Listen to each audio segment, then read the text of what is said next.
Johnny Carson looked relaxed behind that Tonight Show desk, but 6 guests proved even the king of late night had his breaking point.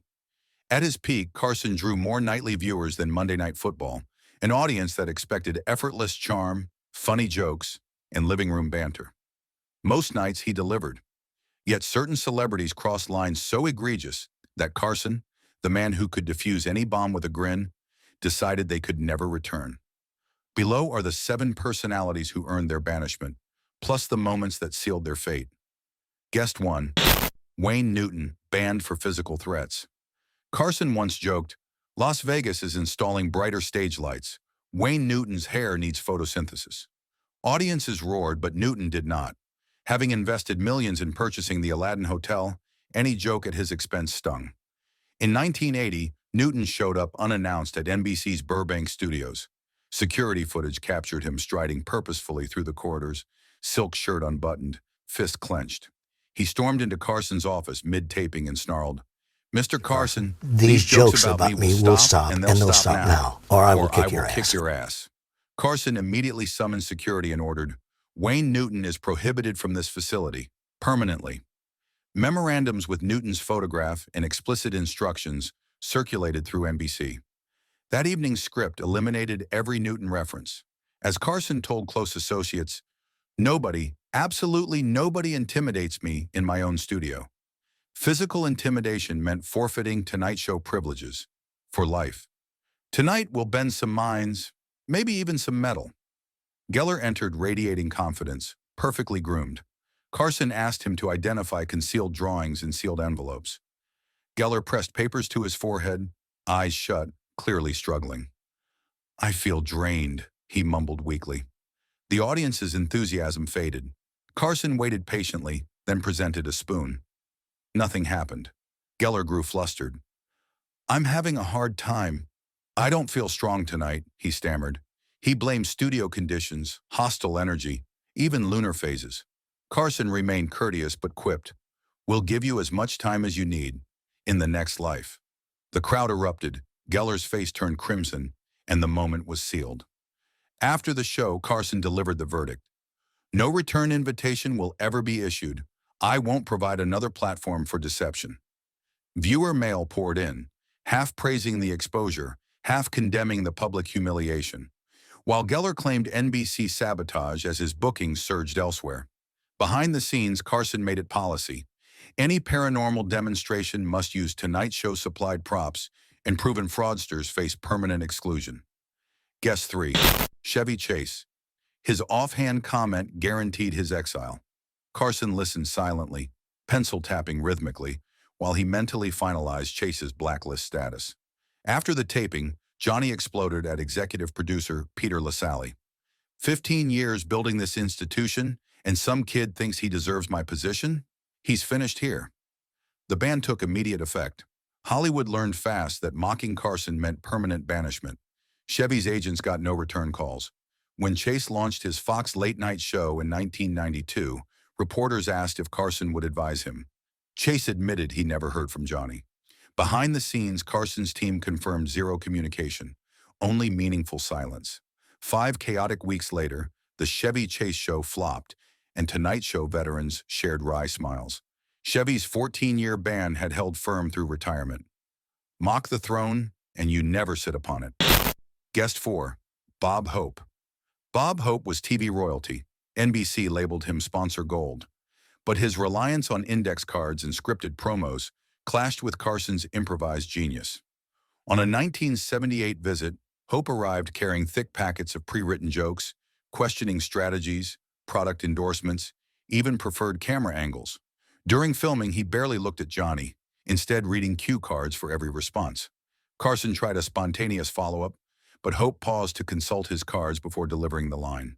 The laughter was polite, but backstage, Carson's knuckles whitened. The breaking point came when Hope mentioned Texaco 3 times in 7 minutes. Carson warned producers, "Texaco gets more screen time than I do, and I won't conduct info." Internal memos reveal Carson personally campaigned for Hope's permanent removal. "He's not performing television," Carson argued. "He's reciting commercials with canned laughter." NBC balked. Hope's specials pulled in millions in ad revenue. But when Carson threatened to walk, The network quietly relented. Hope never got an official notice. His bookings simply dried up. Once Hope's ban took effect, Carson's dressing room felt normal again. The precedent was clear. Authenticity was mandatory, and even legends could be exiled for turning The Tonight Show into a personal ad slot. Guest 5, Charlton Heston. Charlton Heston's approach felt more like a congressional hearing than a late-night interview. When Carson asked, "Chuck, any injuries during those chariot scenes?" Heston would launch into childhood ranch stories, Yale theater training, and Greek tragedy lectures, landing on the broken rib anecdote 5 minutes later.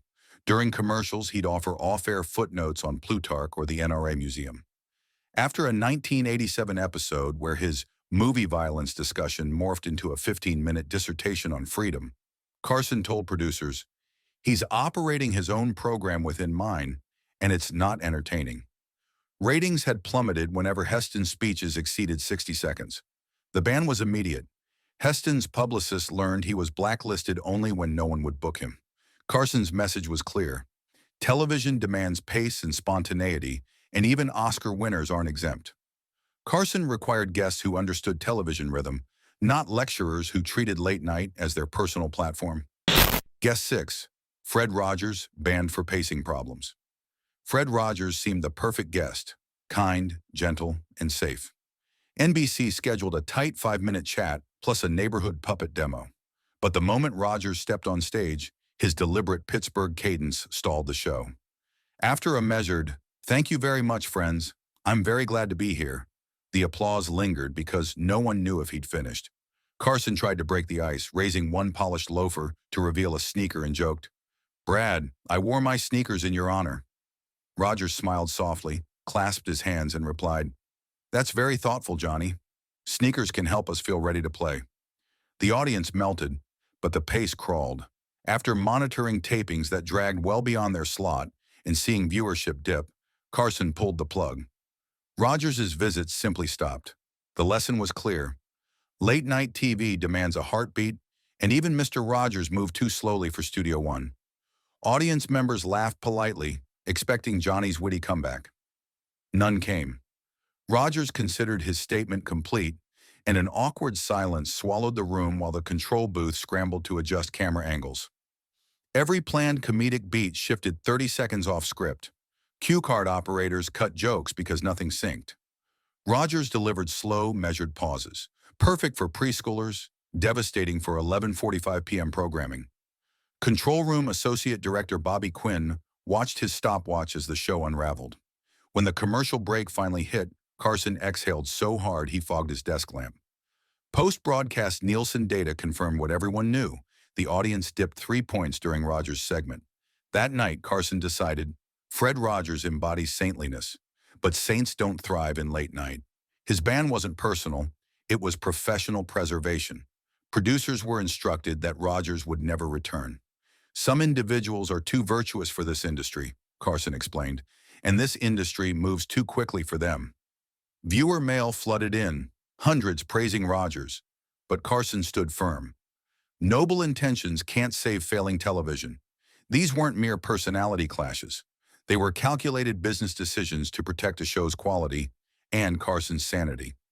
In Hollywood, the message rang clear. The Tonight Show upheld standards, and anyone who violated them faced permanent exile from television's most prestigious stage. That was Johnny Carson's hidden art of hosting, knowing when entertainment turns to destruction and having the strength to say, "Never again."